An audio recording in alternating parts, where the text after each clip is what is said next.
મારા પ્રિય દેશવાસીઓ, નમસ્કાર. મન કી બાતમાં આપ સૌનું સ્વાગત છે. અભિનંદન છે. આપ સૌ આ સમયે યોગની ઉર્જા અને આંતરરાષ્ટ્રીય યોગ દિવસની સ્મૃતિઓથી ભરેલા હશો. આ વખતે પણ 21 જૂનના દિવસે દેશ અને દુનિયાના કરોડો લોકોએ આંતરરાષ્ટ્રીય યોગ દિવસમાં ભાગ લીધો. તમને યાદ છે, આજથી 10 વર્ષ પહેલાં તેની શરૂઆત થઈ હતી. હવે 10 વર્ષમાં આ સિલસિલો દર વર્ષે વધુને વધુ ભવ્ય બની રહ્યો છે. આ એનો પણ સંકેત આપે છે કે વધુને વધુ લોકો તેમના રોજિંદા જીવનમાં યોગ અપનાવી રહ્યા છે. આ વખતે આપણે યોગ દિવસની ઘણી આકર્ષક છબીઓ જોઈ છે. વિશાખાપટ્ટનમના દરિયા કિનારે 3 લાખ લોકોએ એક સાથે યોગ કર્યા. વિશાખાપટ્ટનમથી જ એક અદ્ભુત દ્રશ્ય સામે આવ્યું. 2000થી વધુ આદિવાસી વિદ્યાર્થીઓએ 108 મિનિટ સુધી 108 સૂર્ય નમસ્કાર કર્યા. વિચારો કે કેટલી શિસ્ત અને સમર્પણ રહ્યું હશે. આપણા નૌકાદળના જહાજો પર પણ યોગની ભવ્ય ઝલક જોવા મળી. તેલંગાણામાં 3000 દિવ્યાંગ સાથીઓએ સાથે મળીને યોગ શિબિરમાં ભાગ લીધો. તેમણે બતાવ્યું કે યોગ કેવી રીતે સશક્તિકરણનું માધ્યમ પણ છે. દિલ્હીના લોકોએ યોગને સ્વચ્છ યમુનાના સંકલ્પ સાથે જોડ્યો અને યમુના કિનારે જઈને યોગ કર્યા. જમ્મુ અને કાશ્મીરના ચીના બ્રિજ, જે વિશ્વનો સૌથી ઊંચો રેલવે બ્રિજ છે, ત્યાં પણ લોકોએ યોગ કર્યો. હિમાલયના બર્ફીલા શિખરો અને આઈટીબીપીના સૈનિકો, ત્યાં પણ યોગ જોવા મળ્યા. સાહસ અને સાધના સાથે સાથે ચાલ્યા. ગુજરાતના લોકોએ પણ એક નવો ઇતિહાસ રચ્યો. વડનગરમાં 2121 લોકોએ સાથે મળીને ભુજંગાસન કર્યું અને એક નવો રેકોર્ડ બનાવ્યો. ન્યૂયોર્ક, લંડન, ટોક્યો, પેરિસ, વિશ્વના દરેક મોટા શહેરથી યોગની છબીઓ આવી અને દરેક છબીમાં એક વાત ખાસ રહી: શાંતિ, સ્થિરતા અને સંતુલન. આ વખતની થીમ ખૂબ જ ખાસ પણ હતી. Yoga for one earth, one health, અર્થાત એક પૃથ્વી, એક આરોગ્ય. આ ફક્ત એક સૂત્ર નથી, એક દિશા છે જે આપણને વસુધૈવ કુટુંબકમનો અનુભવ કરાવે છે.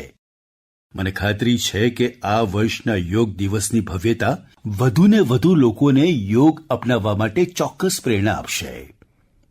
મારા પ્રિય દેશવાસીઓ, જ્યારે કોઈ તીર્થયાત્રા પર જાય છે ત્યારે એક જ ભાવ મનમાં આવે છે: ચાલો, હુકમ થયો છે.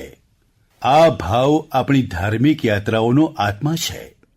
આ યાત્રાઓ શરીરની શિસ્ત, મનની શુદ્ધિ, પરસ્પર પ્રેમ અને ભાઈચારાને ઈશ્વર સાથે જોડવાનું એક માધ્યમ છે.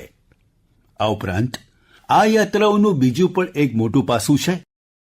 આ ધાર્મિક યાત્રાઓ સેવાની તકોનું એક મહાન અનુષ્ઠાન પણ છે. જ્યારે કોઈ પણ યાત્રા થાય છે ત્યારે જેટલા લોકો યાત્રા પર જાય છે તેના કરતાં પણ વધુ લોકો યાત્રાળુઓની સેવા કરવાના કાર્યમાં જોડાય છે. જગ્યા જગ્યાએ ભંડાર અને લંગરનું આયોજન કરવામાં આવે છે. લોકો રસ્તાના કિનારે પાણીની પરબ લગાવે છે. સેવાની ભાવનાથી જ મેડિકલ કેમ્પ અને અન્ય સુવિધાઓની વ્યવસ્થા કરવામાં આવે છે. ઘણા લોકો પોતાના ખર્ચે તીર્થયાત્રાળુઓ માટે ધર્મશાળાઓની અને રહેવાની વ્યવસ્થા કરે છે.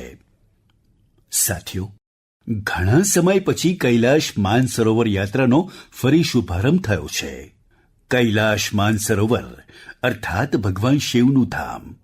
હિન્દુ, બૌદ્ધ અને જૈન દરેક પરંપરામાં કૈલાશને શ્રદ્ધા અને ભક્તિનું કેન્દ્ર માનવામાં આવે છે. સાથીઓ, 3 જુલાઈથી પવિત્ર અમરનાથ યાત્રા શરૂ થવા જઈ રહી છે અને શ્રાવણનો પવિત્ર મહિનો પણ થોડા જ દિવસો દૂર છે. હમણાં થોડા દિવસો પહેલા આપણે ભગવાન જગન્નાથજીની રથયાત્રા પણ જોઈ. ઓડિશા હોય, ગુજરાત હોય કે દેશનો કોઈ બીજો ખૂણો, લાખો શ્રદ્ધાળુ આ યાત્રામાં ભાગ લે છે. ઉત્તરથી દક્ષિણ, પૂર્વથી પશ્ચિમ, આ યાત્રાઓ એક ભારત શ્રેષ્ઠ ભારતના ભાવનું પ્રતિબિંબ છે. જ્યારે આપણે શ્રદ્ધાભાવથી, પૂરા સમર્પણથી અને પૂરા અનુશાસનથી આપણી ધાર્મિક યાત્રા સંપન્ન કરીએ છીએ તો તેનું ફળ પણ મળે છે. હું યાત્રા પર જતા તમામ સૌભાગ્યશાળી શ્રદ્ધાળુઓને મારી શુભકામનાઓ આપું છું. જે લોકો સેવા ભાવનાથી આ યાત્રાઓને સફળ અને સુરક્ષિત બનાવવામાં લાગ્યા છે તેમને પણ સાધુવાદ આપું છું. મારા પ્રિય દેશવાસીઓ, હવે હું તમને દેશની 2 એવી સિદ્ધિઓ વિશે કહેવા માંગુ છું જે તમને ગર્વથી ભરી દેશે. આ સિદ્ધિઓની ચર્ચા વૈશ્વિક સંસ્થાઓ કરી રહી છે.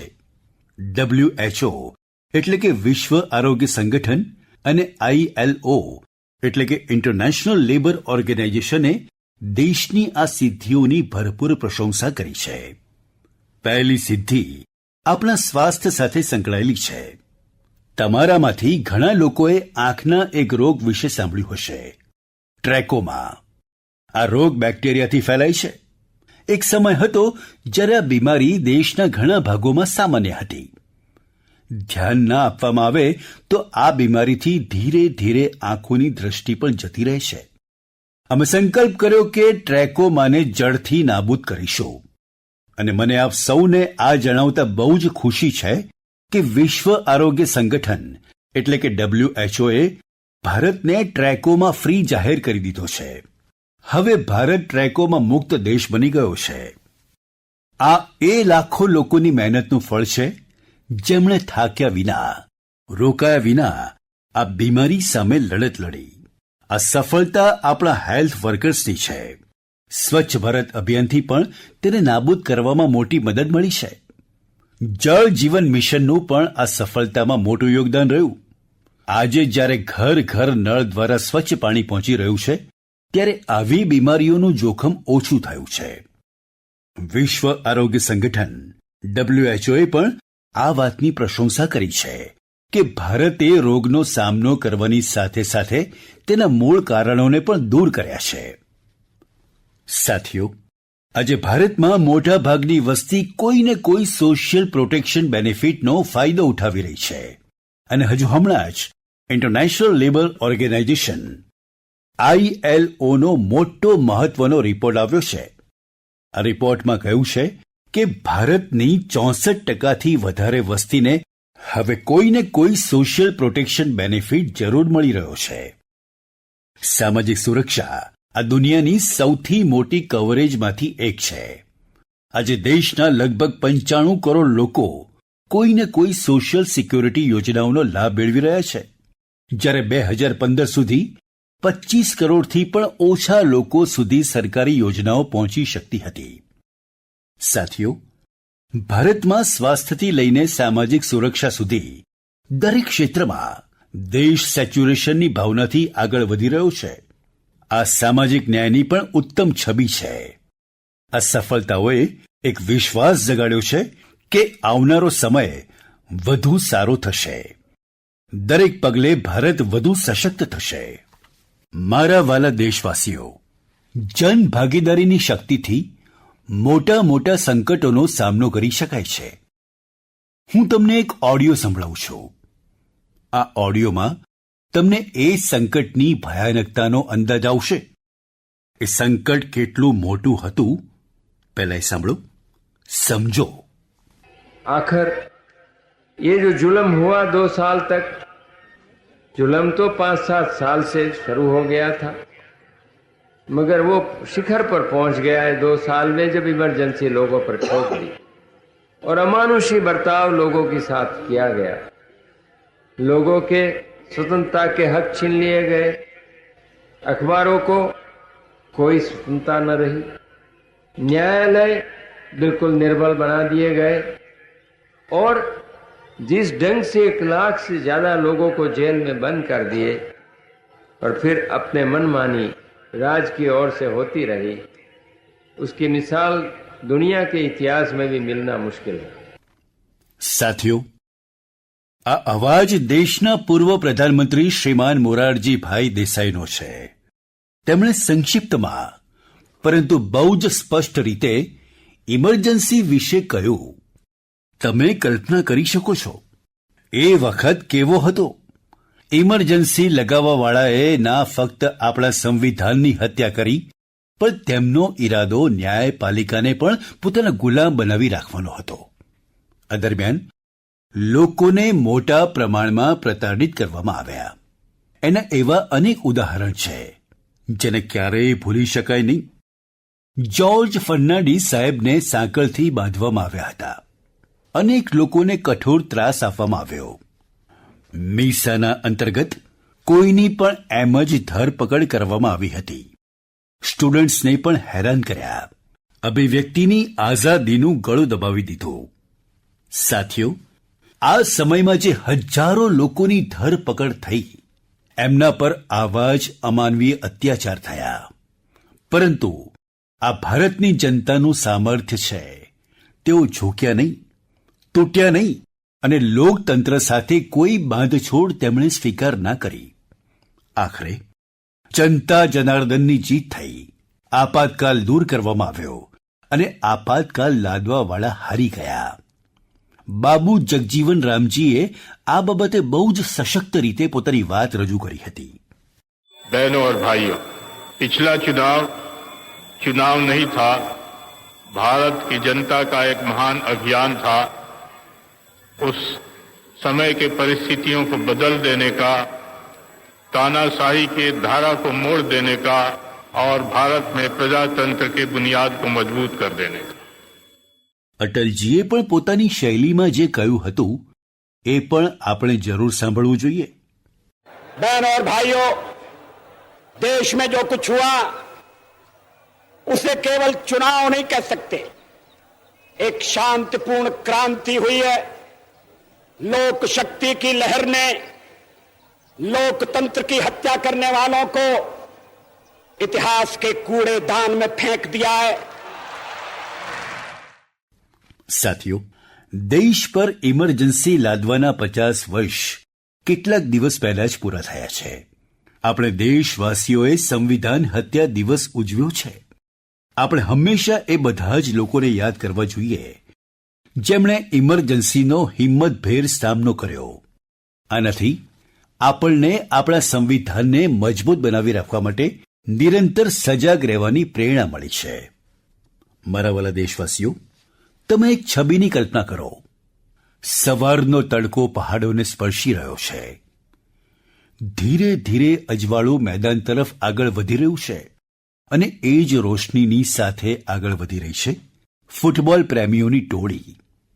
સીટી વાગે છે અને થોડી જ પળોમાં મેદાન તાળીઓ અને સૂત્રોથી ગુંજી ઉઠે છે.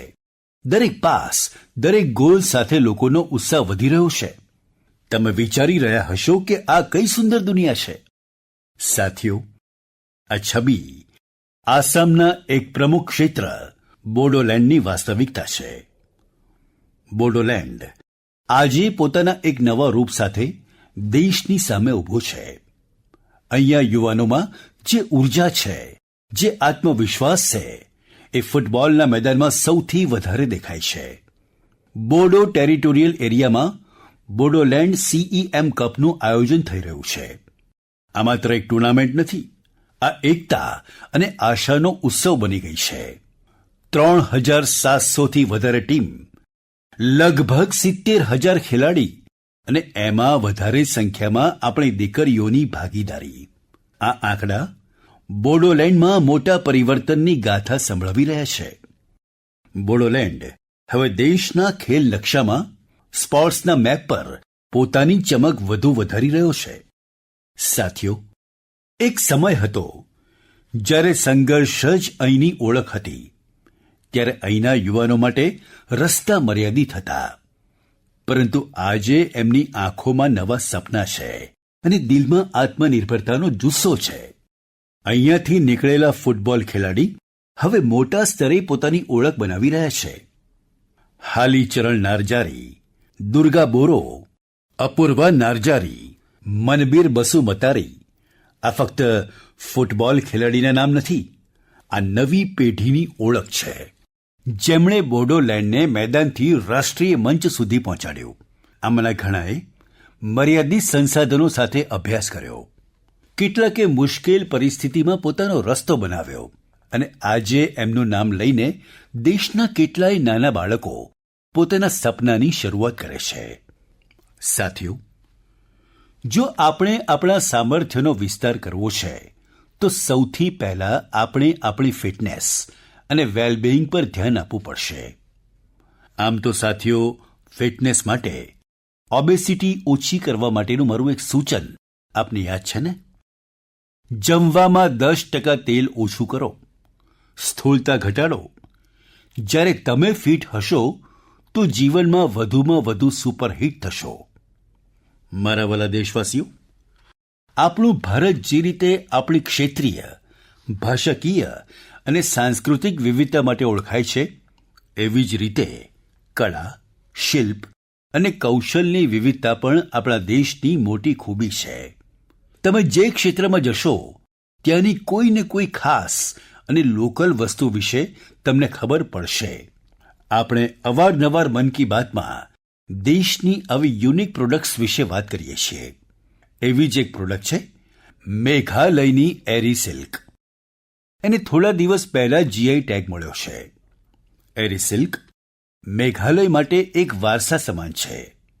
અહીંયાની જનજાતિએ, ખાસ કરીને ખાસી સમાજના લોકોએ આનું પેઢીઓથી જતન પણ કર્યું છે અને પોતાની કુશળતાથી સમૃદ્ધ પણ કર્યું છે. આ સિલ્કની ઘણી એવી ખાસિયત છે જે તેને બાકી ફેબ્રિકથી જુદું પાડે છે. આની સૌથી ખાસ વાત છે એને બનાવવાની રીત. આ સિલ્ક કે જેને રેશમના કીડા બનાવે છે, અને પ્રાપ્ત કરવા માટે કીડાને મારવામાં નથી આવતા, માટે તેને અહિંસા સિલ્ક પણ કહેવામાં આવે છે. આજકાલ દુનિયામાં આવી પ્રોડક્ટની ડિમાન્ડ તેજીથી વધી રહી છે, જેમાં હિંસા ના હોય અને પ્રકૃતિ પર એનો કોઈ દુષ્પ્રભાવ ના પડે. માટે મેઘાલયનું એરી સિલ્ક ગ્લોબલ માર્કેટ માટે એક પરફેક્ટ પ્રોડક્ટ છે. આની એક બીજી ખાસ વાત છે, આ સિલ્ક ઠંડીમાં ગરમ કરે છે અને ગરમીમાં ઠંડક આપે છે. આની આ ખૂબી તેને મોટા ભાગના સ્થળો માટે અનુકૂળ બનાવી દે છે. મેઘાલયની મહિલાઓ હવે સેલ્ફ હેલ્પ ગ્રુપના માધ્યમથી પોતાના આ વારસાને વધુ મોટા સ્કેલ પર આગળ વધારી રહી છે. હું મેઘાલયના લોકોને એરી સિલ્કને જીઆઈ ટેગ મેળવવા બદલ અભિનંદન પાઠવું છું.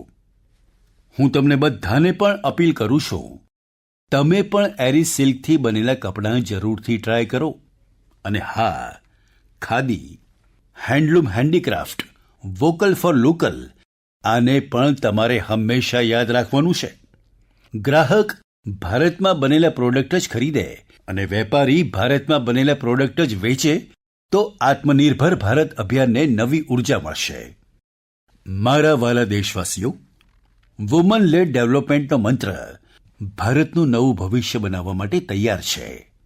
આપણી માતાઓ, બહેનો, દીકરીઓ આજે માત્ર પોતાના માટે નહીં, પણ આખા સમાજ માટે નવી દિશા બનાવી રહી છે. તમે તેલંગાણાની ભદ્રાચલમની મહિલાઓની સફળતા વિશે જાણશો તો તમને પણ સારું લાગશે. આ મહિલાઓ ક્યારેક ખેતરોમાં મજૂરી કરતી હતી, રોજીરોટી માટે આખો દિવસ મહેનત કરતી હતી. આજે એ જ મહિલાઓ મિલેટ્સ, શ્રી અન્નથી બિસ્કિટ બનાવી રહી છે. ભદ્રાદ્રી મિલેટ મેજિક નામના આ બિસ્કિટ હૈદરાબાદથી લંડન સુધી જઈ રહ્યા છે. ભદ્રાચલમની આ મહિલાઓએ સેલ્ફ હેલ્પ ગ્રુપ સાથે જોડાઈને ટ્રેનિંગ લીધી. સાથીઓ, આ મહિલાઓએ બીજું પણ એક પ્રશંસનીય કામ કર્યું છે. તેમણે ગીરી સેનેટરી પેડ્સ બનાવવાનું શરૂ કર્યું છે. ફક્ત 3 મહિનામાં 40,000 પેડ્સ તૈયાર કર્યા અને તેને સ્કૂલો અને આસપાસની ઓફિસોમાં પહોંચાડ્યા, એ પણ બહુ જ સસ્તી કિંમતે. સાથીઓ, કર્ણાટકના કલબુર્ગીની મહિલાની સિદ્ધિ પણ ખૂબ જ પ્રશંસનીય છે. તેમણે જુવારની રોટલીને એક બ્રાન્ડ બનાવી દીધી. તેમણે જે કોઓપરેટિવ બનાવી છે તેમાં રોજ 3,000થી વધારે રોટલીઓ બની રહી છે. આ રોટલીઓની સુગંધ હવે ફક્ત ગામડા સુધી સીમિત નથી રહી. બેંગલુરુમાં સ્પેશિયલ કાઉન્ટર ખુલી ચૂક્યું છે. ઓનલાઈન ફૂડ પ્લેટફોર્મ પર ઓર્ડર આવી રહ્યા છે. કલબુર્ગીની રોટલી હવે મોટા શહેરોના કિચન સુધી પહોંચી રહી છે. એની બહુ જ સારી અસર આ મહિલાઓ પર પડી છે. તેમની આવક પણ વધી રહી છે. સાથીઓ, અલગ અલગ રાજ્યોની આ ગાથાઓમાં અલગ અલગ ચહેરાઓ છે, પરંતુ એમની ચમક એક જેવી છે. આ ચમક છે આત્મવિશ્વાસની, આત્મનિર્ભરતાની. એવો જ એક ચહેરો છે મધ્યપ્રદેશની સુમા ઉડકે. સુમાજીનો પ્રયત્ન પ્રશંસનીય છે. તેમણે બાલાઘાટ જિલ્લાના કટંગી બ્લોકમાં સેલ્ફ હેલ્પ ગ્રુપથી જોડાઈને મશરૂમની ખેતી અને પશુપાલનની ટ્રેનિંગ લીધી. એનાથી તેમને આત્મનિર્ભરતાનો રસ્તો મળી ગયો. સુમા ઉડકેની આવક વધી તો તેમણે તેમના કામનો વ્યાપ વધાર્યો. નાનકડા પ્રયત્નથી શરૂ થયેલી આ સફર હવે દીદી કેન્ટીન અને થર્મલ થેરાપી સેન્ટર સુધી પહોંચ્યું છે. દેશના ખૂણે ખૂણામાં આવી અનેક મહિલાઓ પોતાનું અને દેશનું ભાગ્ય બદલી રહી છે. મારા વાલા દેશવાસીઓ, થોડા દિવસો પહેલા મને વિયેતનામના ઘણા બધા લોકોએ જુદા જુદા માધ્યમથી પોતાના સંદેશા મોકલ્યા. આ સંદેશની દરેક પંક્તિમાં શ્રદ્ધા હતી, આત્મીયતા હતી. તેમની ભાવનાઓ મનને સ્પર્શી જાય તેવી હતી. એ લોકો ભગવાન બુદ્ધના પવિત્ર અવશેષો, રેલિક્સના દર્શન કરાવવા માટે ભારત પ્રત્યે પોતાનો આભાર પ્રગટ કરી રહ્યા હતા. એમના શબ્દોમાં જે ભાવ હતો એ કોઈ પણ ઔપચારિક ધન્યવાદથી વધારે હતા. સાથીઓ, મૂળ રૂપથી ભગવાન બુદ્ધના આ પવિત્ર અવશેષોની ખોજ આંધ્રપ્રદેશમાં પાલનાડુ જિલ્લાના નાગાર્જુન કોંડામાં થઈ હતી. આ જગ્યાનો બૌદ્ધ ધર્મ સાથે ગાઢ સંબંધ રહ્યો છે. કહેવાય છે કે ક્યારેક આ સ્થાન પર શ્રીલંકા અને ચીન સહિત દૂર દૂરથી લોકો આવતા હતા. સાથીઓ, ગયા મહિને ભગવાન બુદ્ધના આ પવિત્ર અવશેષોને ભારતથી વિયેતનામ લઈ ગયા હતા. ત્યાંના 9 અલગ અલગ સ્થળોએ તેમને જનતાના દર્શન માટે રાખવામાં આવ્યા. ભારતની આ પહેલ એક રીતે વિયેતનામ માટે રાષ્ટ્રીય ઉત્સવ બની ગઈ. તમે કલ્પના કરી શકો છો, લગભગ 10 કરોડની વસ્તીવાળા વિયેતનામમાં 1.5 કરોડથી વધારે લોકોએ ભગવાન બુદ્ધના પવિત્ર અવશેષોના દર્શન કર્યા. સોશિયલ મીડિયા પર જે છબીઓ અને વિડીયો મેં જોયા, તેમણે એ અનુભવ કરાવ્યો કે શ્રદ્ધાની કોઈ સીમા નથી હોતી. વરસાદ હોય, તીવ્ર તાપ હોય, લોકો કલાકો સુધી હરોળમાં ઊભા રહે છે. બાળકો, વૃદ્ધો, દિવ્યાંગો બધા જ ભાવ વિભોર હતા. વિયેતનામના રાષ્ટ્રપતિ, નાયબ વડાપ્રધાન, વરિષ્ઠ મંત્રી દરેક નતમસ્તક હતા. આ યાત્રા પ્રત્યે ત્યાંના લોકોમાં સન્માનનો ભાવ એટલો ઊંડો હતો કે વિયેતનામ સરકારે આને 12 દિવસ માટે આગળ વધારવાનો આગ્રહ કર્યો અને આનો ભારતે સહર્ષ સ્વીકાર કરી લીધો. સાથીઓ, ભગવાન બુદ્ધના વિચારોમાં એ શક્તિ છે જે દેશો, સંસ્કૃતિઓ અને લોકોને એક સૂત્રમાં બાંધે છે.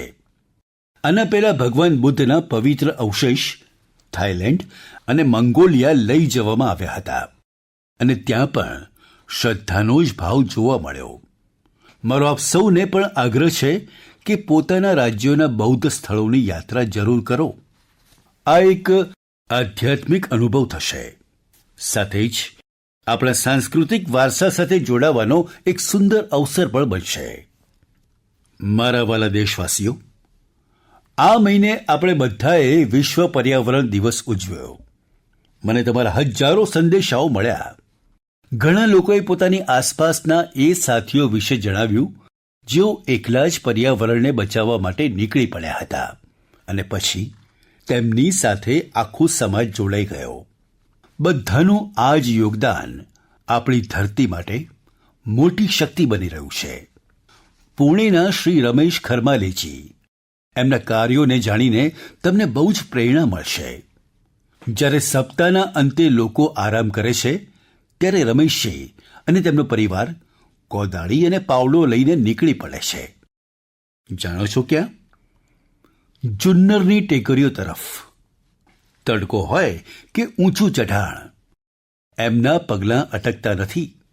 એ ઝાડીઓ સાફ કરે છે, પાણી રોકવા માટે ટ્રેન્ચ ખોદે છે અને બિયારણ રોપે છે. તેમણે ફક્ત 2 મહિનામાં 70 ટ્રેન્ચ બનાવી દીધા.